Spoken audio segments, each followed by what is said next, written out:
En este ejemplo vamos a ver la aplicación de lo que son las resistencias térmicas. Para eso vamos a revisar un poquito lo que nos pide. Entonces en el ejemplo nos pide que tenemos una pared plana en la cual tiene condiciones de temperatura constante tanto a la izquierda como a la derecha. Entonces a la izquierda tenemos temperatura 1 igual a 0 grados Celsius y a la derecha temperatura 2 igual a 100 grados Celsius. Nos pide evaluar entonces que calculemos el flujo de calor y que comparemos con dos materiales distintos. El primero sería un acero 1010 y el segundo con un aluminio puro. Para lo cual ya he buscado en la bibliografía y encontramos que la propiedad de conductividad para lo que es el acero, lo voy a nombrar KS, es de 63.9 watts por metro Kelvin, y la K del aluminio, que lo voy a llamar KAL, es igual a 237 watts sobre metro cuadrado, metro Kelvin. Evaluando o revisando un poquito las propiedades, podemos observar que para el acero esperamos que exista un menor flujo de calor debido a que la conductividad es más pequeña, por lo tanto tiene más resistencia al paso del calor. Caso contrario con el aluminio es muchísimo más grande lo que es la conductividad térmica, por lo tanto va a dejar que pase mucho más cantidad de calor. Algunas condiciones que tenemos en este caso es en estado estable y no tenemos generación interna de energía, además que estamos hablando en una sola dimensión. También estamos viendo que aquí el espesor de la pared nos marca que es de 0.1 metros, es decir, 10 centímetros. Entonces, para este caso, lo primero que tenemos que hacer en resistencias térmicas es identificar lo que es el circuito térmico. Entonces, para poderlo hacer, primero identificamos lo que son las superficies. En este caso tenemos lado izquierdo, en esta posición, tenemos la superficie a una temperatura dada y tenemos esta otra superficie a otra temperatura. Entonces, estos van a ser nuestros nodos de nuestro circuito. Entonces, vamos a tener el nodo izquierdo y el nodo derecho. Aquí tenemos temperatura 1 y este me va a representar una temperatura 2.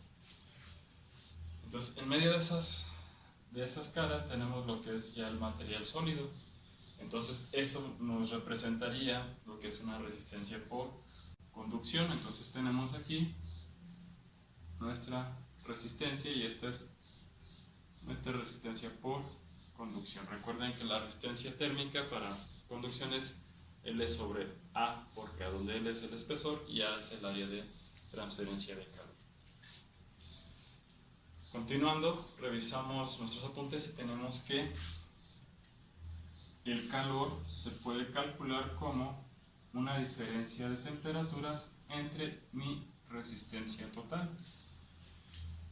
Viendo mi diferencia de temperaturas, entonces yo puedo reescribir la diferencia de temperaturas como la temperatura 2 menos temperatura 1 entre una resistencia total. Entonces observen que ya tenemos temperatura 1 y temperatura 2. Lo que nos falta ahora es encontrar lo que es la resistencia total. Para eso vamos a ocupar lo que es mi circuito de resistencias térmicas. Entonces, en este caso solamente contamos con una resistencia, por lo tanto, la resistencia total va a ser igual a L sobre A por K. Con esto en mente, tomamos la resistencia y la sustituimos en mi ecuación superior, por lo tanto, Q me va a quedar que es igual a temperatura 2 menos temperatura 1 sobre L sobre A por K.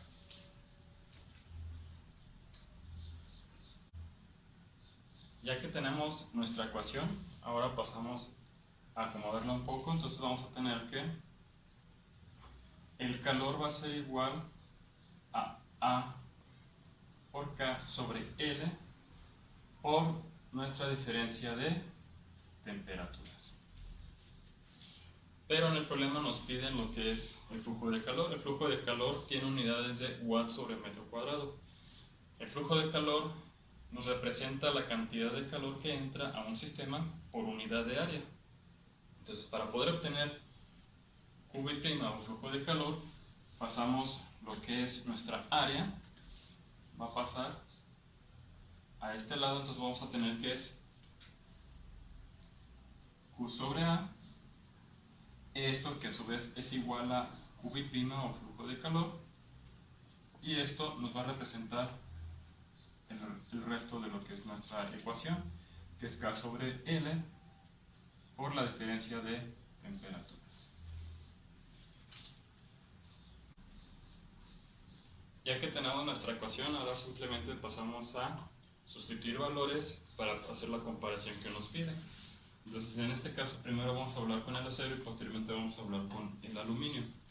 Entonces vamos a tener que para el acero, o flujo de calor evaluado en A0, va a ser igual a la K del acero, que en este caso es KS, es 63.9,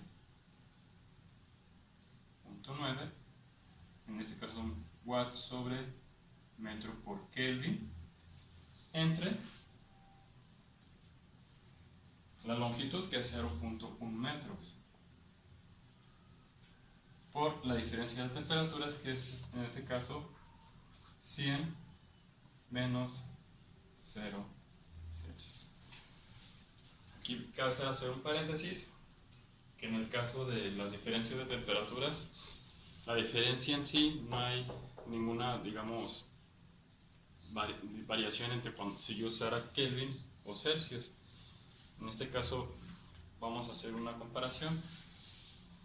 Si convertimos 100 Celsius a Kelvin, entonces sería 373 Kelvin menos 0 Celsius a Kelvin sería 273. Entonces observen que en los dos casos voy a obtener una diferencia de 100.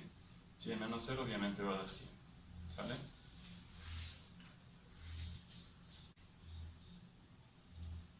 Continuando con la operación, vamos a ver que el flujo de calor para en este caso el acero va a resultar en 63.900 watts por cada metro cuadrado. Voy a anotar de este lado. En este caso ya lo he cambiado a kilowatts, entonces simplemente hagan una conversión de watts a kilowatts. Para eso nada más dividimos entre 1000 o se recorre 3 lugares el punto. Ahora evaluemos para el aluminio. Entonces observen que la mayoría de los valores, en este caso la longitud y las temperaturas, permanecen igual. El único que va a variar va a ser la propiedad del aluminio. Para este caso el resultado es Q aluminio